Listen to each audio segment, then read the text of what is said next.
everybody, you guys? We wish you were here. Come see us. All right, great. Tonight's gonna be a fun night. We want to focus on the Pleiadian perspectives tonight. Let's begin with the channeling. Maybe Judah, maybe the Pleiadians will begin. And then we're going to dive in and talk a little bit about why it's even important, like who are these Pleiadian persons and why do we care and all of that. All right, good.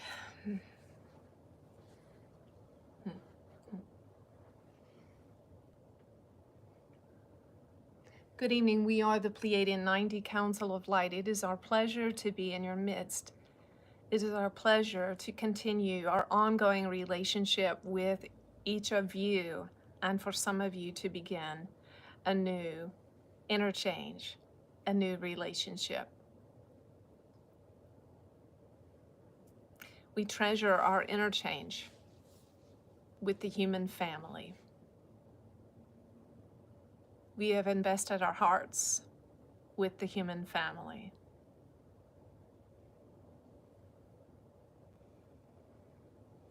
For we are the future evolution of many of you. We are your future. We are your future incarnations. Many of you are evolving towards your own unique experiences and incarnations in our societies. And we will welcome you in that rebirth as friends and comrades.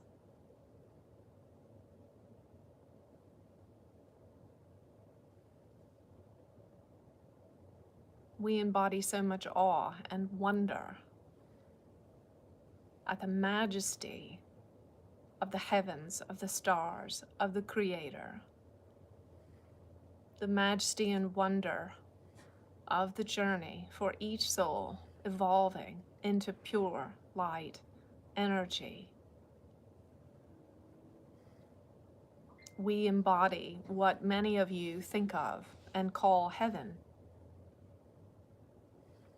Were your eyes to open and you were to experience this transmission from the point, from our perspective, from our point of view, from our orientation in space and time, you would feel that, or certainly think that you were seeing heaven, experiencing heaven.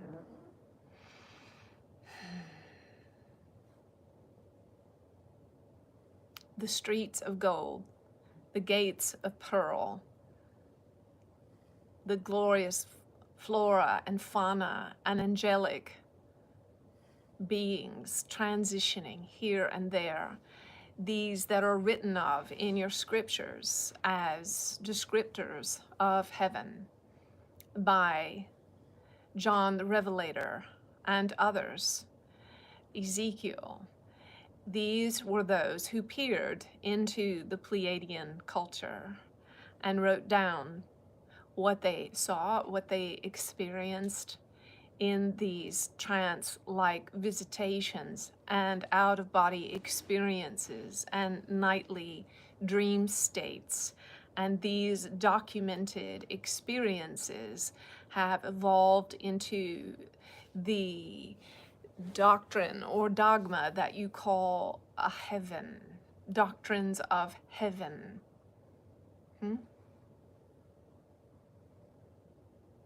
But these were those who peered into our space-time reality and viewed the extravagant joy and bliss and harmony and peace of the Pleiadian societies. They are your big brothers and sisters. They are your friends. We care very deeply about your evolution, for we are tied to you and you are tied to us in unique and important ways. And as you evolve into your perfected state, then this evolution, it brings a ripple effect out into the Milky Way, which touches us. And we are as well touching you with our own concentric circles. our own ripple effect.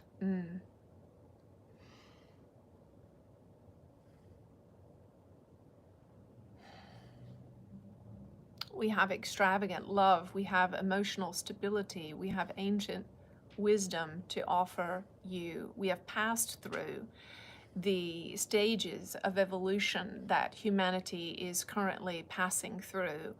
We are familiar with these stages, just like an older brother or sister, perhaps going to college, may have a younger brother or sister that is an infant, perhaps learning to crawl, learning to walk, learning to run, learning to read and write.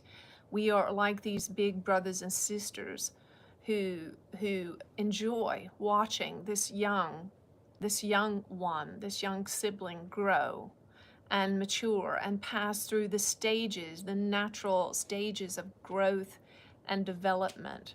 And the older brother or sister witnesses and acts as a guide, acts as a confidant, acts as a safe place and a tutor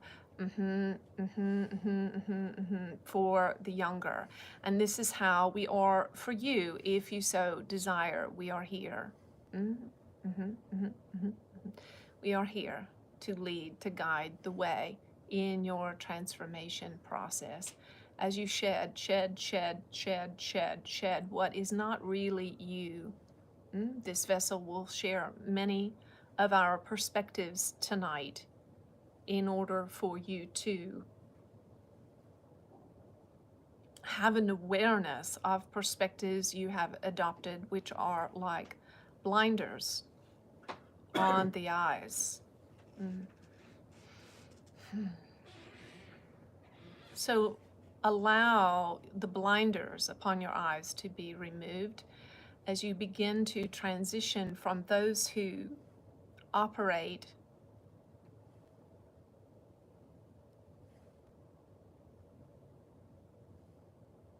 as those who simply live a material, physical life, transitioning from that to one who is multidimensional, understanding that your cosmology, understanding your true history, for your history is more than just a family tree that is documented in a book or a Bible by your mother or your grandmother or great-grandmother. Your cosmology is vast. You are stars seeded. You are seeded from the stars, many of you from the Pleiades, and many of you from many other places in space and time. And with this, the understanding of this heritage, this cosmology, you begin to be free of the management systems of the world, which have served as limiting containers for your experience.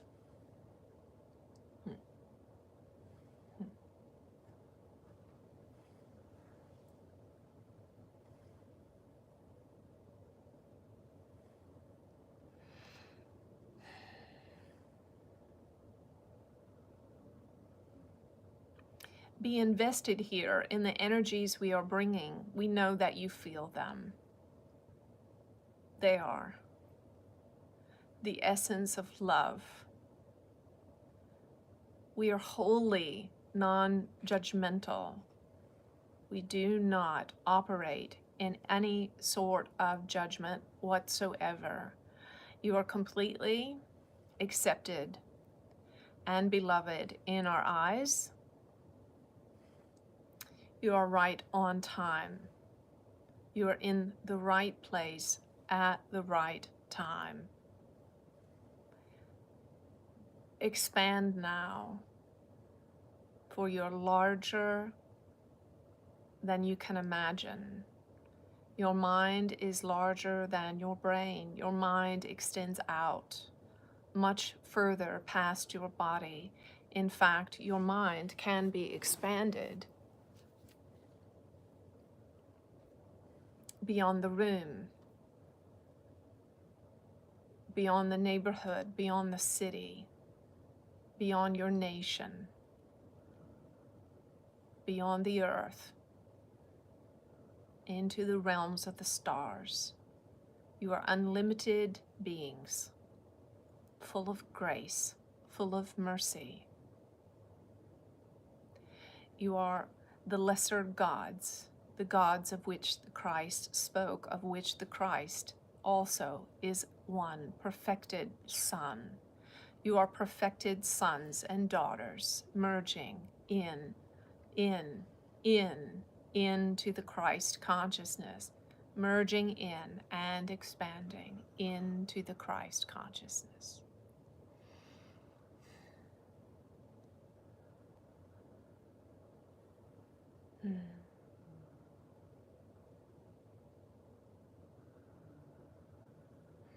There are deep wells of peace being imparted tonight.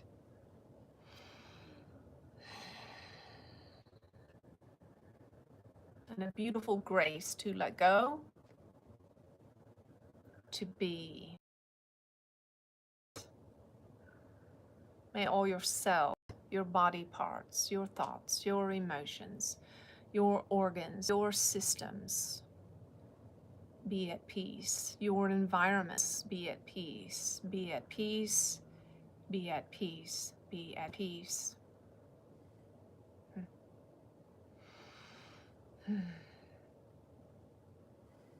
Good. Beautiful. So good.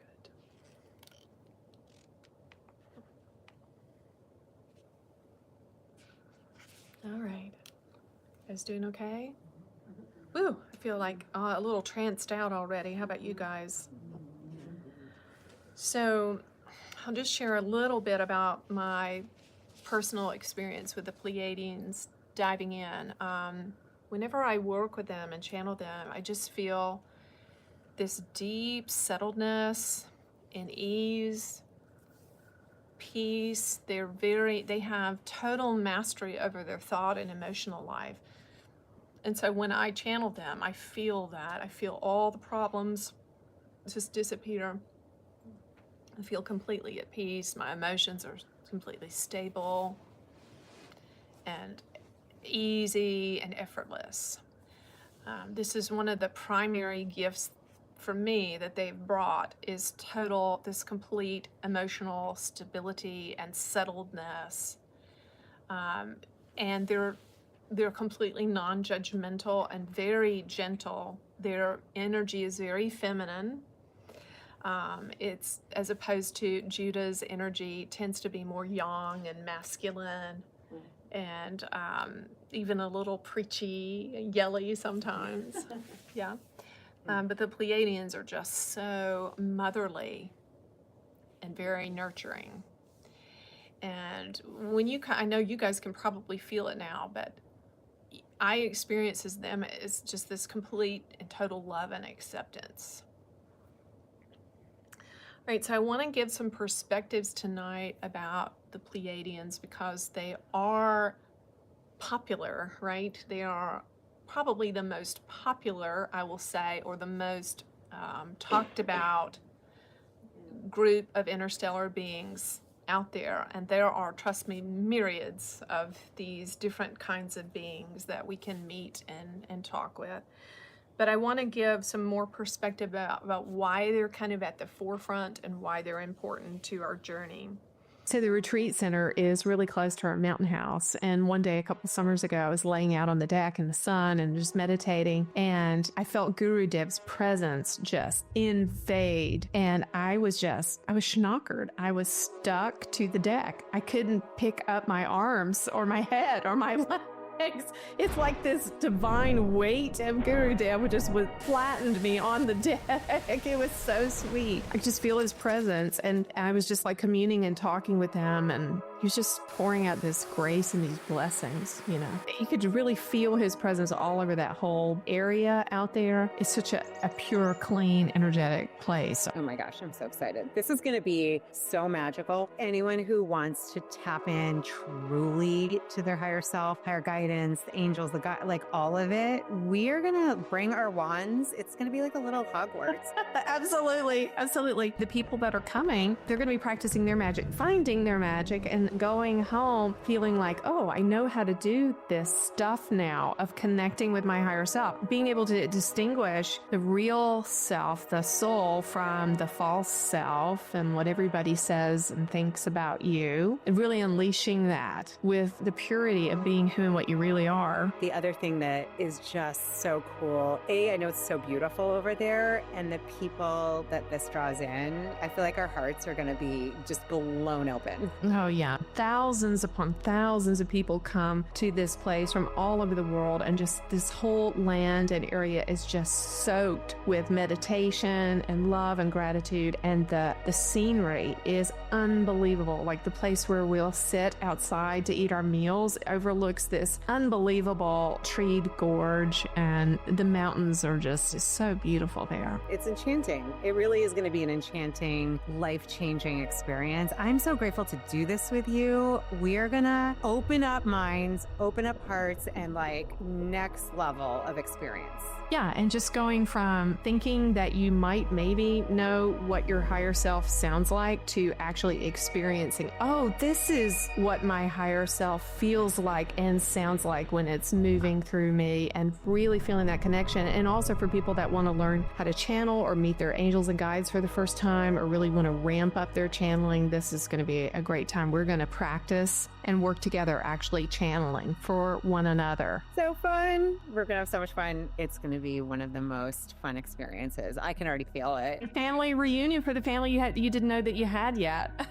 Yes, family reunion. Meeting friends from all over the world and making some really good new friends. And really good food. You got to stay. The rooms are beautiful, and the food it's all there. The food is outstanding. They have 3 buffets every day that are chef prepared vegetarian, and they are out of this world. The food is so good. And then there's also in the afternoon, there's going to be time for Reiki sessions, meditation, yoga, a massage. And we're doing this, it's June 13th to the 15th. Yes, it's Father's Day weekend, and we're going to have a blast. The weather is amazing that time of year in the mountains, and it's about an hour and a half from the Charlotte airport. Yeah. So tell me what you're going to bring, Julie. I'm laughing. I'm like, my magic wand. No. Yes. We're definitely going to be teaching some really cool techniques.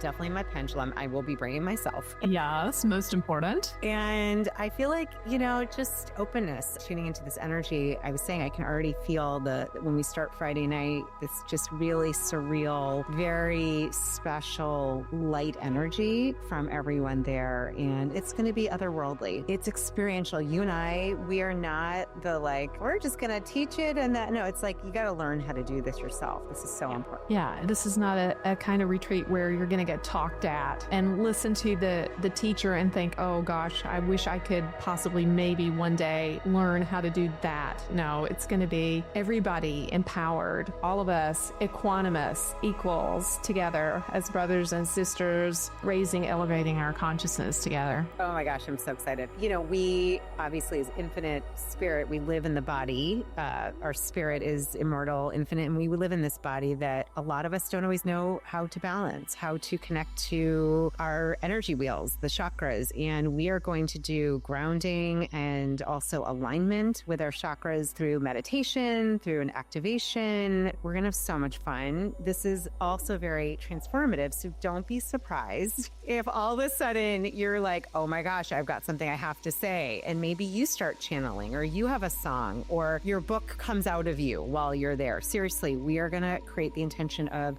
powerful healing and transformation using our chakras. You and I together, we're going to teach some amazing tools for how to access your intuition and your higher guidance, and really to connect with your higher self, the guidance that will always be here, always guiding you for your highest good and all those you're here to serve and work with. And it's natural. And many of us were not taught that. So we're going to help you to really access it. You're going to come away, though, knowing your own power. This is about you accessing your own power and having the tools to do that. And we're going to help you experience it from many different modalities. So you really are initiation, experiential, graduation, and then frankly, having a full suitcase of tools that you can use at the drop of a hat.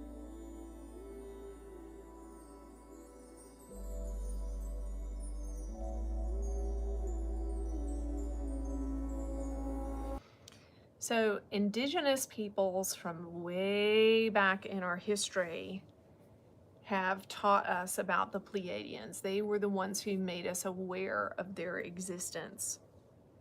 And these indigenous communities all around the world have been aware of Pleiadians and of Pleiadian craft in the skies for thousands of years. And they've documented the Pleiadian sightings and the encounters since ancient antiquity, through oral traditions and through art, through hieroglyphs. There are ancient petroglyphs that still exist today that very clearly depict ancient encounters with Pleiadian crafts and off-world non-human beings. The native peoples commonly called them the sky people or star people. The sky people or star people. Not only did they document their experiences with these non-humans or extraterrestrials, whatever you want to call them, but many of the indigenous peoples claimed that these non-humans were their ancestors, their relatives, their mothers and fathers. The Hopi Indians, their history said that the Pleiades constellation was their first home, that they came to exist on the earth from the Pleiades. And they call that the Pleiadian constellation Chuhakan. Probably didn't say that right, but the Cree Nation, which is a Native American nation, their history says that their ancestors arrived on earth as spirits from the Pleiadian stars. The Zuni peoples of western New Mexico and eastern Arizona, they also believed that they were the children of people from the stars. The Lakota Indians, they have a long cosmological history that's been passed down through the generations of their people.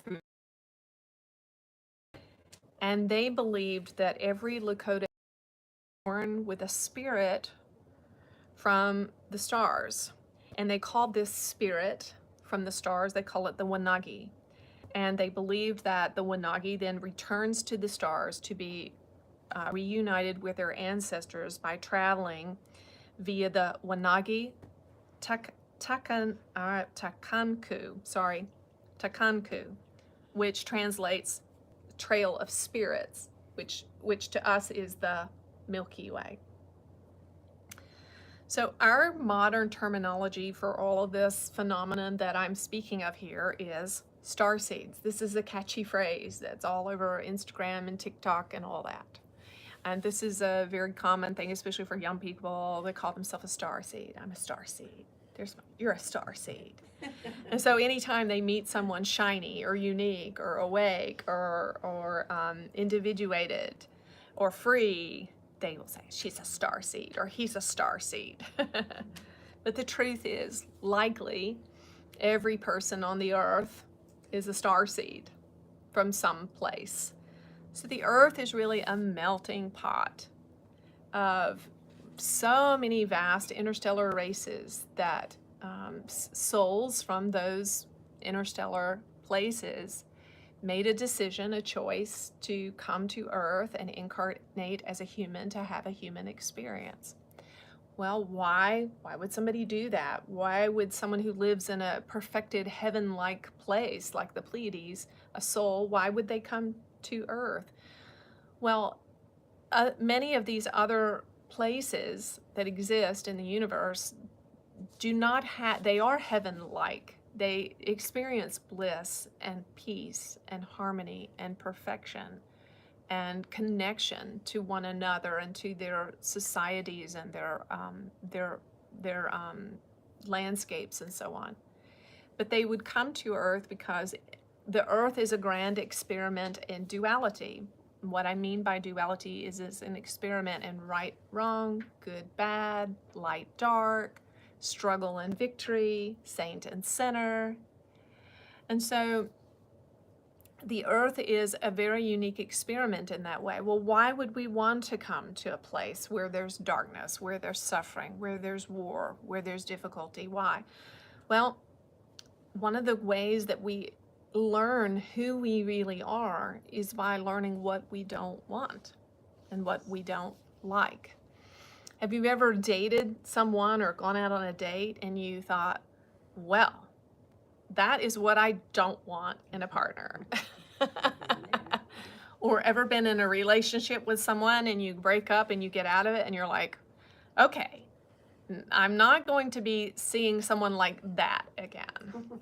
Or I don't know, maybe you got royally drunk and vomited all night and felt like a miserable mess the next day, and that cured you. You said, oh, okay, this is what I don't want to do anymore.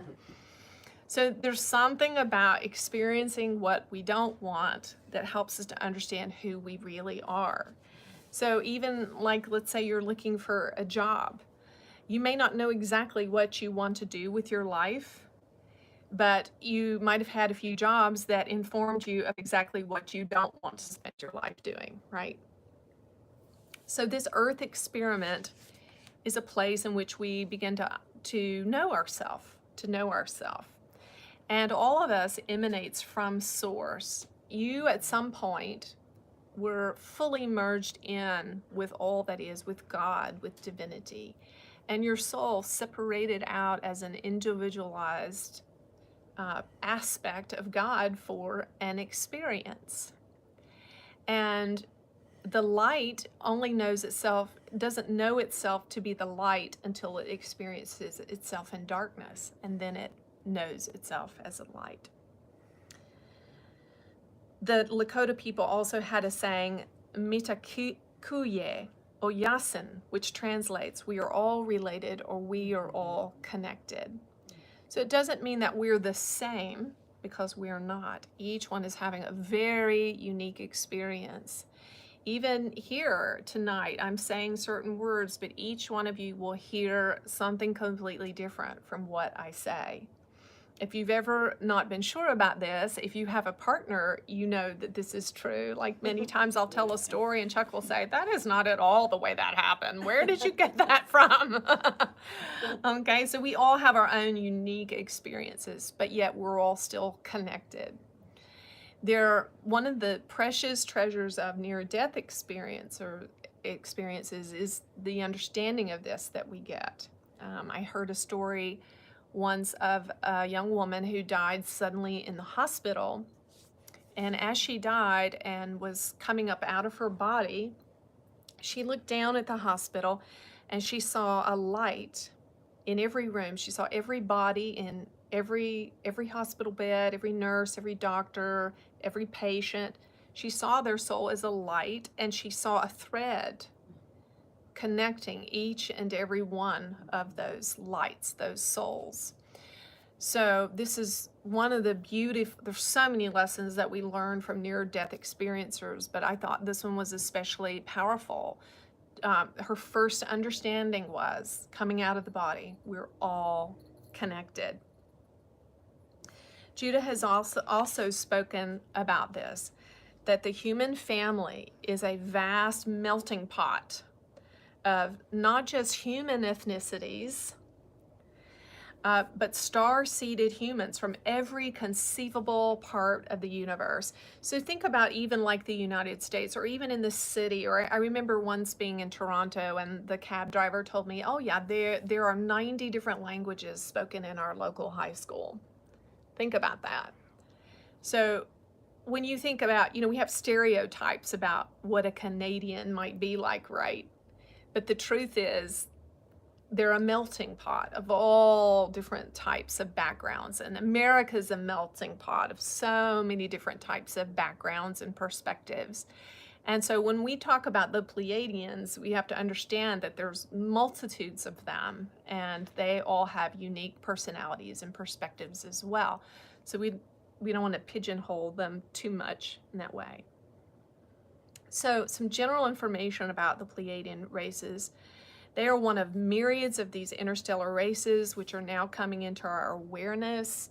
We are getting closer to disclosure. We are having more and more visitations, open visitations from different interstellar races. They have been visiting, for a long time, but they're becoming more open because of the internet. There's less repression of these visits. There's more documentation of it and more openness. There's more pressure from the public for there to be authenticity and honesty around these visits. One of the reasons that the Pleiadians are kind of more in the forefront is because of these ancient traditions, but also there's a large body of channeled information about Pleiadians. One reason why they're important to us is they're very close to us in proximity. There are over 1,000 stars in the Pleiadian star cluster, and it's one of the Pleiades is one of the closest of these star clusters to Earth, and it's located in the constellation of the Taurus Bull, and it's visible on a clear night. So on a clear night, you can stand in your yard and see these Pleiadian star clusters. Now, this star system was commonly known for a long time as the Seven Sisters. And this is very telling because when you're standing in the night sky looking, you can see 6 of these Pleiadian stars out of the 1,000 or so stars that there are there. But yet, indigenous people have been calling them the Seven Sisters since our earliest recorded history. Now, astronomers tell us that the last time all 7 stars were visible in the sky was over 100,000 years ago. So that lets us know that these Pleiadians have been in contact with humanity for at least over 100,000 years. The Inca, these are all the groups of people that have documented histories with the Pleiadian race. The Incas, the Moors, the Aboriginal people, the Hopi, the Celts, the Persians, the Aztecs, Arabs, Chinese, Japanese, Hawaiian, Polynesians, Sioux, and Cherokee people. All of them have stories about the Seven Sisters. The Cherokees has a different creation story from our Judeo-Christian tradition. And their creation story says that the Pleiadians came to Earth through a portal over East Tennessee and seeded the Cherokee people, had these children, which were the Cherokee people. And so the Cherokee Nation saw themselves as caretakers or responsible for maintaining this portal over East Tennessee. Now, in modern history, most of the information we have about the Seven Sisters and the Pleiadian race, outside just the basic astrology and astronomy, comes from channelers. Billy Meyer was a Swiss national in the 1970s who really brought the Pleiadians to the forefront. He had over 700 direct contacts from the Pleiadians. He captured over 1,000 photographs and videos of the Pleiadians. Some of these photos were taken from inside Pleiadian craft. You can find these. They are online. He also brought back metal from the ships that could never be debunked or exposed as frauds. They were metals that had no origin from the Earth, that could not be traced back to Earth origin. If you're interested and you want to dig in more, some other channelers that are really great in this space are Barbara Mosiniak, Barbara Hand-Clow, Amora Kuan Yin, and Wendy Kennedy. All of them have a lot of extensive experience with the Pleiadians. Now, the beings that I've channeled from the Pleiadians there are two groups that I've channeled, the three Pleiadian sisters, and they have explained to me that they work together in a Trinity type fashion, one from the star Maya, Steropa, and Electra. And they are like ambassadors, basically, that have taken it on themselves to work with me.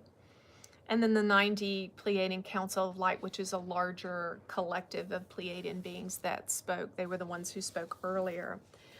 Why 90? Why did they call themselves 90? The Pleiadians, this is part of their perspective. Their perspective is that all of us have the capacity to operate in all 9 dimensions at once, at any given time. And this is something that we learn through our interaction and relationship with them. So the more you relate with them, the more you learn how to, in your space, sitting in your chair, being you, your human you, doing life that you do, doing you, you can operate in all 9 dimensions simultaneously. And we'll save the 9-dimension idea for another night and go into exactly what those 9 dimensions are. So let's just talk about some things that are important to the Pleiadians. One of the things that they constantly talk to us about, and keep in mind that whatever I share, understanding that there's no judgment, right, in the things they share. They're not judging us for what we're doing or not doing. They just have a unique perspective. Okay, so their perspective is that humans are very zombie-like, very zombie-like. We are attached to our devices, our televisions, just absorbing, information and just zoning out on life. They consider every thought and every action that we take as either leading to our evolution or a de-evolution. So this is why mastery of thoughts and emotions is so crucial to them. They've already mastered that. They are the masters of thought and emotion. They live in a dimension and with an understanding that every single thought they think is creating something in the now. This is how they live. They know that when they look at you and think how blessed and healthy you are, that creates blessing and health for you. They know that when they think a complaining or frustrated thought, that instantly creates. Have you ever heard the kids say instant karma? Yeah. Well, they live in that reality. So as they read our consciousnesses, what they see in our consciousnesses, which they can read our consciousness, is they see all the images in our heads. Television, radio, music, social media, internet, images. They see all these images that are not our lived experiences, that they are things imprinted on our being that define and create our life because they are in our thoughts. So the television is constantly telling a vision. That's why it's called a television. And so what we watch on the television is creating our inner experience. That's one of the reasons why I don't know about you, but a lot of times we love television because we don't have to think. We can just zone out and go into zombie land and drop the monkey mind for a little while and detach from the monkey mind and just, let it come at us. The stories and so on. So let me give you an example of how they would see things. So a lot of us here, probably most of us, probably most people I would say, especially in the United States, think of themselves as having defined ideas about politics, about the culture and how things should be. You know, homelessness, we shouldn't have homelessness, and we should have good education, and we should, and this, and healthcare, and this and that. And we have all these ideas about how life should be. And we form these ideas how? How have we formed these ideas? These belief systems we have. Parents, peers, environment, leaders, television. Yeah, primarily from media, right? From our parents and things as well. But so when we decide how we think and feel about something, it's primarily based on how we process images and sounds and noise coming at us through the radio, television, media. So we might think of ourselves as being Democrat or Republican or whatever we think of ourselves as being. That seems like nonsense to them. Because we believe ourselves to be involved with our culture and politics and the direction in which our world is moving. We believe ourselves to be involved. But they don't see it that way. They just see us as passively receiving information and creating an opinion based on passive information that we receive. In their mind, a person who's involved with politics is somebody who works at the local government house or runs for office and serves people in a political office. Does that make sense? So to them, it doesn't make any sense that we perceive ourselves as being good citizens when all we're really doing is just ingesting information and establishing our opinion. And that has nothing to do with anything. People that are true leaders are those who are in the trenches. So for example, when we think of, and Pleiadians correct me if I'm getting off, because I don't want to tell how they feel if they don't feel that way, but okay, yes. Okay, so for example, we consider all of ourselves consider ourselves to be very concerned about wars, right? People in war zones, people that are hurting, or even the fires in California, right? We feel deeply compassionate, upset, disturbed, angry, concerned, weeping over these things. A Pleiadian would consider that to be a total waste unless I went to California and picked up a shovel and a trowel and helped someone rebuild their home. It was actually there physically taking an action and doing something to change the situation. So does that make sense? So they think it's just a waste that we get our thoughts and emotions all tied up in things, and then we are like, for instance, with the fires, we can be sad, we can grieve, we can hurt, we can be angry about it. And what are we creating more of? We're creating more sadness, more hurt, more frustration, more anger. We're not helping anyone by suffering along with them. It is of no help.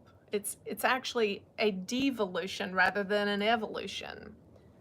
So if we really truly wanted to, were compelled to be a part of healing those folks, then we would go and be boots on the ground and invest our time, energy, and attention to them in that way. And the rest is a waste from their perspective. So the Pleiadians see that we're being passively conditioned and programmed rather than being aware and conscious creators of our own experiences. And they view this as like a sham state, a state of unconsciousness, like a zombie state.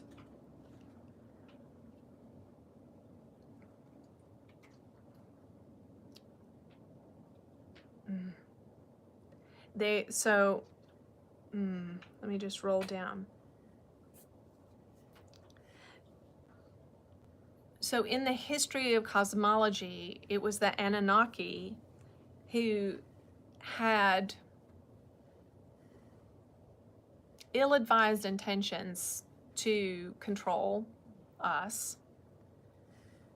And the way those ill-advised intentions show up today is through media, government, business, banking, all the institutional means of controlling humans. You know, Lao Tzu said it this way: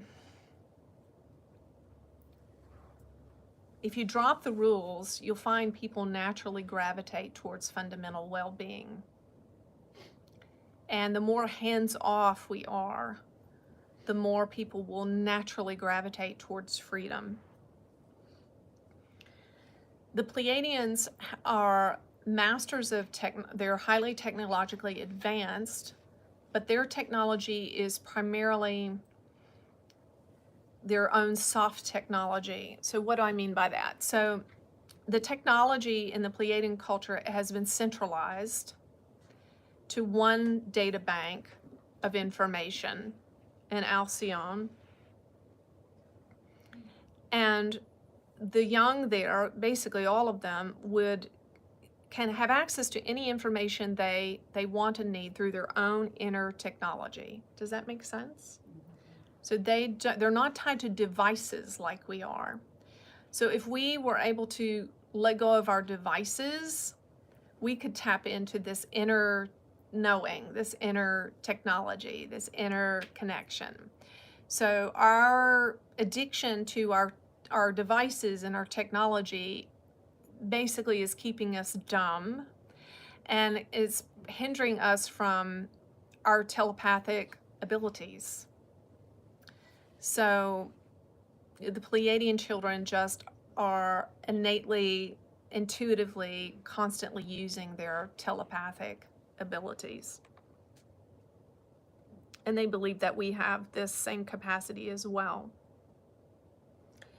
For instance, they would think about their pet, and then their pet would come into the room. Does that make sense? They would think about their child, and the child would come in the room. They strongly and firmly assert through many channelers that artificial lighting and EMFs, microwaves, radio waves, electromagnetic frequencies, that these are really oppressing us and making us sick. So technology is stressing us. Yeah. So when we see all these AI images on YouTube and all that of the Pleiadians, and they look like these futuristic beings in these really cool svelte space suits like Star Trek. There are Pleiadian ships, obviously, and those who live on crafts and explore and so on. But the truth is that their societies look a lot more like a rural Mayan village. They love greenery and nature. Their homes are filled with books. Their homes are filled with crafts and art and things for tactile things for being creative, cooking utensils and things like that. They're not full of technology. They can use crystals in order to tap into their central databases and access information. One of the Barbara Hand Clow's books from way back decades ago talks about the Pleiadians, how they give a metaphor when you think about microwaves. What happens when you put something in a microwave? Molecules. Water molecules bounce around and make heat. That's what Mm-hmm. Yeah, and it cooks it, right? And so to a large degree, we're being cooked by all the frequencies coming at us all the time. Yeah, we're being cooked. And this is why the Pleiadians don't operate with devices in that way or technologies. They use their own inner technology for telepathic communication rather than technological devices. This is also another major reason why Chuck and I really emphasize FLFE for everybody. You guys have FLFE? Yeah, because FLFE mitigates the electromagnetic frequencies coming at you all the time. And this new device, that the energy enhancement system that Chuck has set up for us, we're so excited, very close to here. The scalar energy waves cancel out all EMFs, all radio waves, all microwaves, all electromagnetic frequencies in a 2-mile radius from these devices. So, you know, anytime you can get out in nature, get out in nature. If you live in the city and you can get out of the city as much as you can to go to a park or drive to the mountains for the day, or drive to the beach if you can get to the beach in a couple of hours. Do what you can to have time out in nature and away from the bombardment of all the frequencies. And if you can't, if you live in the city or you work in the city, get FLFE to protect you from the constant onslaught. So the Pleiadians have a dream for Earth, that we can communicate telepathically, see auric fields, live in a clean light body. Pleiadians do not struggle with dis-ease. One of the cool things that I found in one of the older Pleiadian channels is that the Pleiadians told us that if we could learn to embrace death as a natural process and part of life, that all disease would vanish. So basically, I don't totally understand this, but they're basically saying that what creates disease is our fear of death.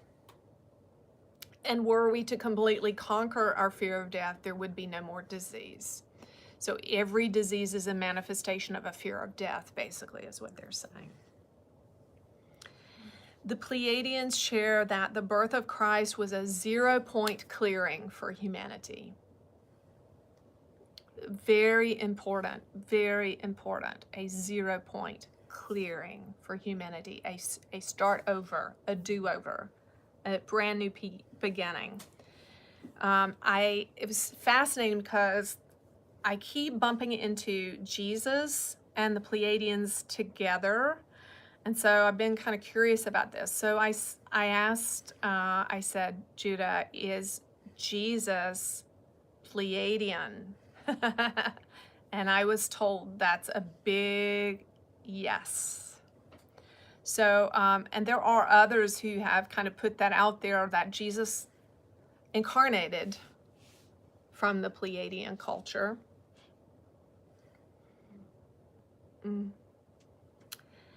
The Pleiadians have shared that in the age of Aquarius, which we are in now, that our sun will align in the sky with the Pleiadian star Maya, and there will be an alignment there, and that our sun will become the 8th of the 7 sisters. And so this is a major reason why Pleiadians are so important to us right now, and why in this age of Aquarius there's just this extraordinary acceleration of awakening and enlightenment for so many people. So our sun is literally aligning with Maya and becoming the 8th of these 7 sisters. Pleiadians have told us that astrology is not really necessary, but they do encourage us to meditate on the full moon, the new moon, the solstices, and the equinoxes. And they have a very strong alliance with the Syrians, which would explain why Judah and the Pleiadians collaborate a lot. They encourage us not to see the different dimensions as a hierarchy. They really want to get rid of that. That's something I feel that we do in the spiritual community. We hear about he's 9D, he's 4D, he's 5D. Oh, this is a 9D meditation, this is a 10, you know. And there's like this little competitive kind of thing that gets involved with that, because that's what we do as humans with egos. We kind of rank everything as better than and less than. And that's a whole kind of an ego game. But they want us to understand that every dimension has a purpose. You know, the first dimension being the core of the earth, the second dimension being the tectonic plates and the ground of the earth, the third dimension being the plants and trees and animals. All of it has a purpose. Every stage of evolution has a purpose, and it's important. And it's important that we don't skip anything, right? Kids shouldn't skip kindergarten and go to 12th grade. It's not good for them. They need to play, and they need to finger paint and get dirty outside, and you know. So there's no competition, and there's no hierarchy, and all beings can learn to operate in every dimension. They said that the sun is a keeper of the frequencies of the universe, and that Alcyone, which is the central star of the Pleiadian system, is the keeper of intentions. So think about that. The sun holds our frequencies, and Alcyone, which is the sun of the Pleiadian system, holds the memory of all intentions, all of our intentions. So our intentions are eternal, our thoughts are eternal. When we and science is beginning to prove this, right? And quantum sciences are beginning to prove scientifically that when you think a thought, it shapes matter, it alters reality, and that thoughts have energy which never dissipates. Think about that.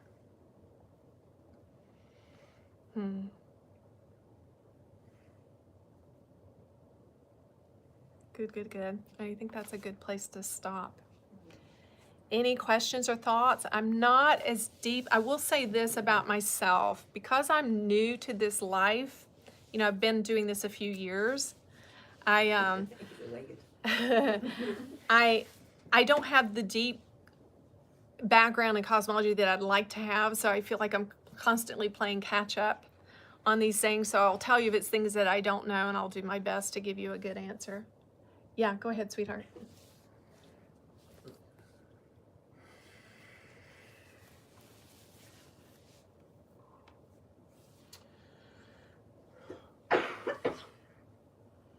So, I'm not saying that the Pleiadians are wrong. I'm giving you a different perspective about disease and healing. Disease is caused by lower vibrations. Fear, anger, and guilt are lower vibrations. And when you hold these emotions inside and you hold that lower vibration, it will manifest as a disease. My proof for how this works is that Royal Rife created a machine that cured cancer. And how he did that was he found a vibration that when it hit a cancer cell would explode the cancer cell. So just like a singer can sing a note and a glass that's over there will explode, there are vibrations that will counter or destroy other vibrations. So if somebody does not have any vibrations below a certain level of consciousness, then they should not get any diseases. Mm-hmm. And that's just my perspective. Mm-hmm. Yeah. And so the Pleiadians, in their culture, they don't experience disease, and they also don't experience the division and things that we have. Like you know, our families, it's very common for our families to disintegrate or break apart, and then what relationships that once were loving are then hateful or difficult, children's rebellion and different things. They experience their children as being completely loving of them and respectful, and you know, as opposed to our kind of experience. Yeah, babe. And I'll have to add to that the Pleiadians have given me downloads Mhm. that have given me the ability to heal certain diseases that Western medicine cannot heal. Mhm.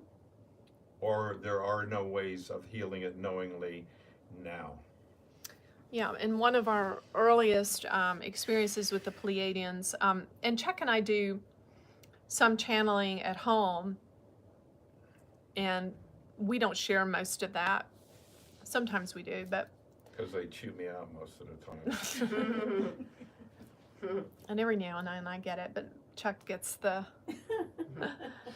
But one of the things they told us in the beginning was that they've invested, they have a heavy investment in Chuck's experience in this incarnation and his mastery of the body and energy and healing, and that he will, moving forward out of this incarnation, will return all of that experience and insight and information to the Pleiades.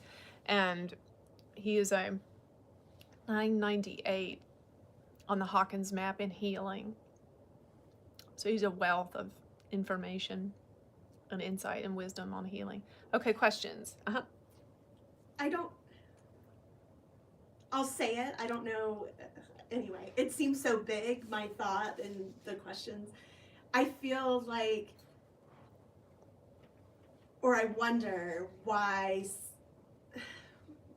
we seem so attached to identity of different star beings and orientations or whatever. Like, you know, and in my meditations and my learning and experiences and whatever, I mean, I've been all over the place, and then I've been here since Earth was founded, but then I was everywhere since the beginning, right? So but still in my meditations, I don't feel this attachment like, oh, I'm this, and oh, I'm that, and oh, this.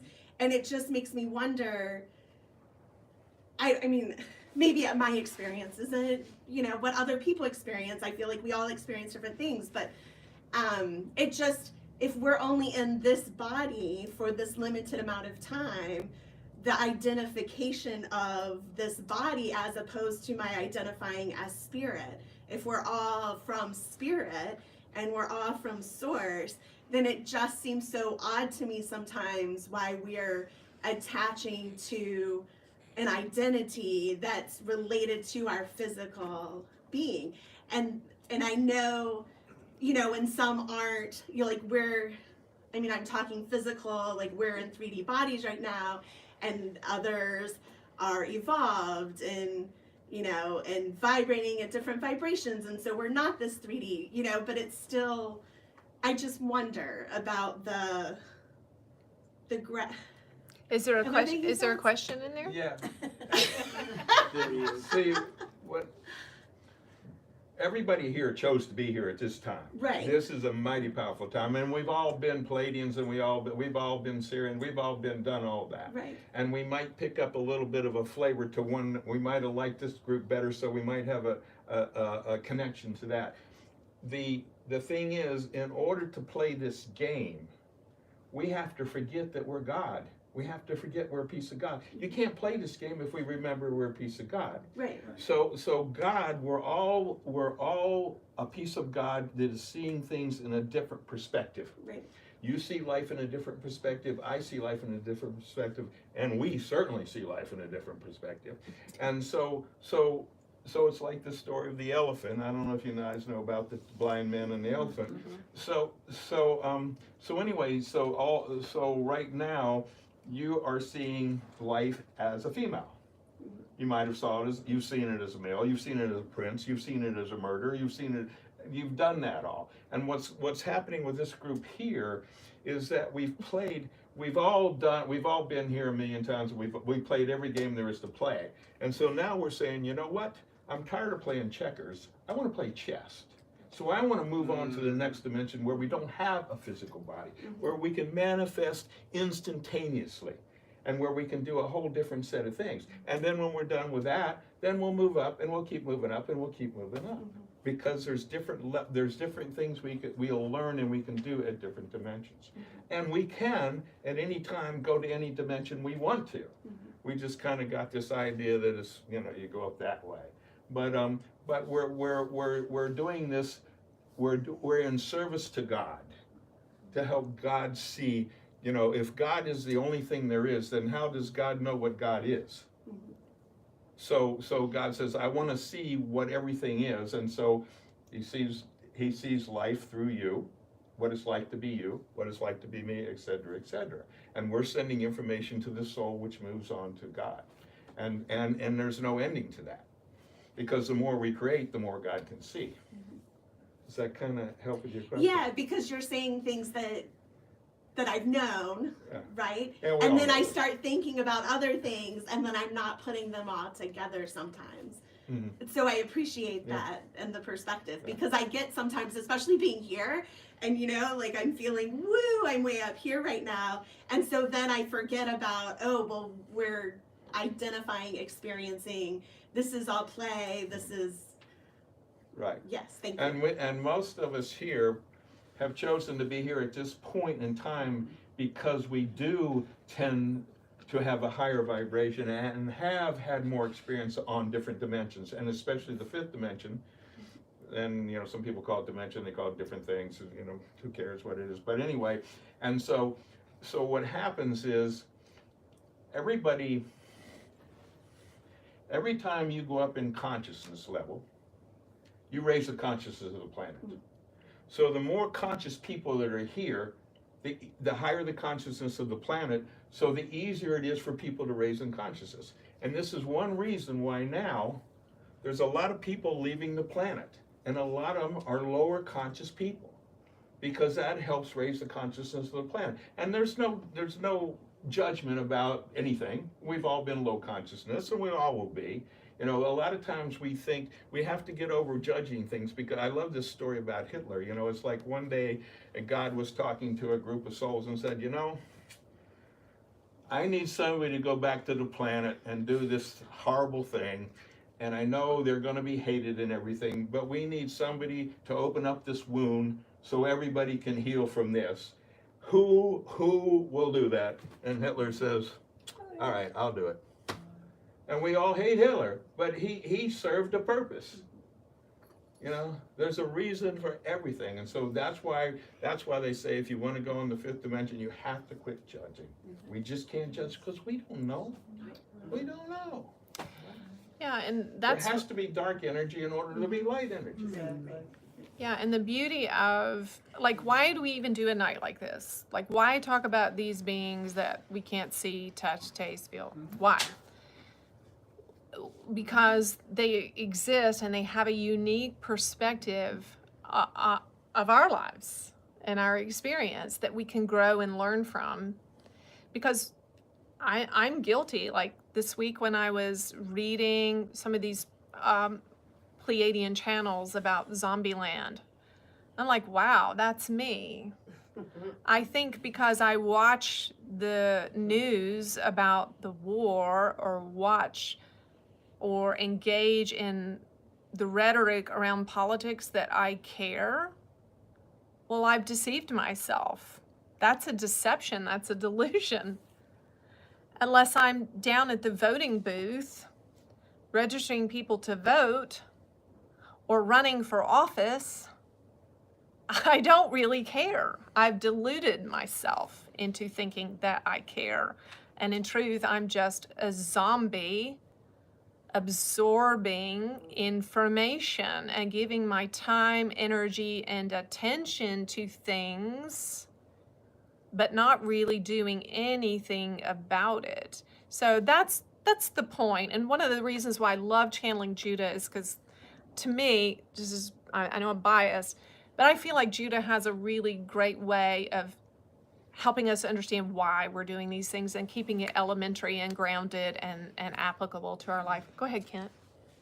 I agree. That's one of the things I loved about Judah, and that brought it to me, because I'm always trying to boil it down into concepts I can understand. And what I heard from the Pleiadians and from your lesson is that not only are the Pleiadians masters of thought and emotion, but they're masters of staying in the present, which is a very basic spiritual lesson. To Chuck's point, disease is caused by guilt and fear and all these lower vibrational things. The Pleiadians said that when you conquer fear, there will be no more disease. And how do you do that? If you're mastering your thoughts, if you're mastering your emotions, if you're not being a zombie, you are in the present. Mm-hmm. So all of these spiritual teachers, all of these channels, all of these messages are about staying in the present. Mm-hmm. The fear and all the uncertainty is in the future. You can't deal with that. It won't get here 1 second quicker than when it's supposed to. The past is full of guilt and regret and maybe some fondness, but there's a lot of messy stuff in the past, and no amount of energy can affect 1 second of what has already happened. So if you're going to master thoughts, master emotions, and master fear and regret, you stay in the present. And that's what the Pleiadians said in all of those messages, to boil it down for my little brain. Exactly. So I've, Yes. I've been told to say this, I guess there's some people here that this might be aimed for, is that the important thing that is happening in this room really has nothing to do with what we say. Mm-hmm. It's about the energy. Mm-hmm. It's raising your vibration. That's what it's doing. It's like my master he used to talk and he'd say, I'm only talking because you won't come if I don't talk. And one day we'll go into silence, and one day he did, and we even got more blissed out when we were in silence. Because then we could turn in instead of turning out. And so this is why Judah has said that I don't know how many higher vibrational beings are in this room right now, energizing this whole room. And so that's so really what we're looking for, and what is happening is we're leaving with a higher vibration. And every time we do that, we are raising, what did Judah say, that somebody that's 800 can lift up like 1,200,000 people or something? A fully enlightened being can negate the negativity, can cancel out or neutralize the negativity of 10 million people on the planet. I mean, there are many people in here that are 500 or higher, and so most people in here are in that 4 to 550-ish range, which means you literally, through your presence, just breathing in and out and doing your normal life that you do, you are canceling out, negating, neutralizing the negativity of hundreds of thousands of people. Just one of you is canceling out the negativity of tens of thousands of people. And this is documented through gold standard research on consciousness. So, go ahead. And what did Judah tell you about how you were canceling out what I don't remember. They gave you a number sometime. Remember when she said I was the mayor of Charlotte because I was canceling out all this stuff? Yeah, well, Judah's level of consciousness is in the 5,000s. Usually archangels are even much higher than that, but it's common for angels to be in this like 5,000 range.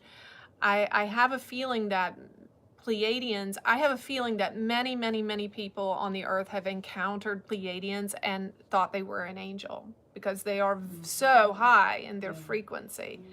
I love, since Chuck brought up the channel about once Judah told Chuck that they want him to change his perspective. I think a lot of tonight's about perspective, about changing our perspective. So this is a great channel. They told Chuck that they want him to perceive and act as if he is the mayor of this city, to stop complaining about the traffic, the homeless, the politics or whatever, and to begin to, as he travels the city, look at the city, look at the houses, at the roads, at the workmen, at the businesses, as if he is the mayor, and then decide what he wants to decree, what he wants to change, what action he wants to take, and through his thoughts and intentions begin to change the city. So I can't tell you how many weeks I drove around and I'd get in the traffic and I'd say, I'm the mayor, clear up for me. Don't cut the trees But down. we still have terrible traffic, so anyway, I don't know. Yes. Mm-hmm. You know what, I don't know the data, but there seems to be so many autistic children being born, so many brilliant children being born, so many transgender children being born. Are they being born at a higher dimension? Are they coming in at a much higher? Artistic, artistic, everybody has a gift, okay? And so if you have a whole lot of energy in one gift, like Einstein could not tie a shoe, but he could tell how the universe worked. So these kids have gifts. They have gifts that they're going to be used in the future. It's just that we don't know how to do that. We don't know what to do with them. We just don't. And part of what I believe, I'm not sure, this is just one theory, comes to me, might be in some cases, is if you incarnate as a man like 50 times in a row, and then you incarnate as a woman, do you not have some left over about being a man? Is that not possible? You know? I would think that maybe some of these are that. Maybe not all, I don't know. I do think I think that some of the folks that are being born that are what we would label or judge as gender dysphoric or whatever, I think that they are aliens that have incarnated from societies where where they don't have gender. Okay, where the aliens that are androgynous. Real quick, I want to share one other thing to answer that. If you're interested in this idea about autism, by the way, there are some autistic channelers out there that are amazing. They channel through automatic writing with their devices. There's also, if you're interested, there is a podcast called The Telepathy Tapes, where scientists and researchers are studying autistic children who can read their parents' minds. Oh my God. Like Amazing. actually read their minds. This is a whole phenomenon among these autistic children. They know exactly what their parents are thinking. They can type it out. Their mother can go in the other room and think of a number like 893. And the researcher will ask the child in the other room, who has no way of knowing that the mother chose the number 893. They will ask, what number is your mother thinking of? And they will type 893. Now, some of these children also have said, these autistic children, we don't understand why you need words. So this makes me think that when they say we, who is this we that they are referring to? And so some of these children are aware, these autistic children are aware that they are a part of a collective consciousness that exists outside their body, and they are frustrated with us because we insist upon using words to communicate, and they can't use words. Obviously, that's part of their condition because they don't need them. They understand how to communicate telepathically. So if that's fascinating to you, you can try out the telepathy tapes. You said transgender or maybe aliens. I view the ones I know are like angels. I refer to them as angels. They're not human like us. There's something special about See, we're kind of the front runners. We're raising the consciousness level to a certain point, and they're the ones that have the gifts. And we're raising the consciousness level where they will be accepted, and then they will learn how to use their gifts, and they will be the ones that will change the world. They will change the That world. makes me feel better. Any other questions? Yeah, go I ahead. don't remember which program I saw it on, but to the autistic children, what they were discussing in addition to all the telepathy and stuff like that autistic children, their spirits, their souls were not fully seated in the body, and that they were working simultaneously in vast, numerous amounts of dimensions, and that they were actually helping assist the consciousness to move forward. And I will say, from my personal experience, some of the interchanges I have with people with dementia, it's been my understanding of it is that their soul is transitioning out of the body, and what's left behind is the mind, which is not the soul. And so the mind just begins to crash and burn, and that they're actually not really there anymore. They're not themselves. It's just the ego construct left behind that's still operating, and the ego is so determined to not allow the body to die, because when the body dies, the ego dies with it. That's the way of checking out if you're afraid of death. Yeah, and so I've seen that quite a bit when I have been working with people, and I tap in to help them with their loved ones who have dementia, and I ask. I usually find out that that person's soul is not. It's tethered to the body with a silver cord, which is spoken of in Ecclesiastes. It's tethered to the body, but no longer in the body, just barely enough to keep it alive, basically. It's interesting. I showed him a picture of my mother who had dementia. Showed the picture to it, into it. I was going, and she saw my mother. She says, "Well, this woman has no soul. Her soul's gone." And she, just what you're saying. Mm-hmm. She was alive. Yeah, yeah. I was working with somebody recently, and Judah told me that their spouse's soul was no longer in the body, just a fraction of it, a sliver of it still left in the body, keeping the body alive, but that basically all that was operative was the mind, but that the soul of their loved one was not there anymore. Yeah. Okay, I'm going to turn this off for our live folks, friends.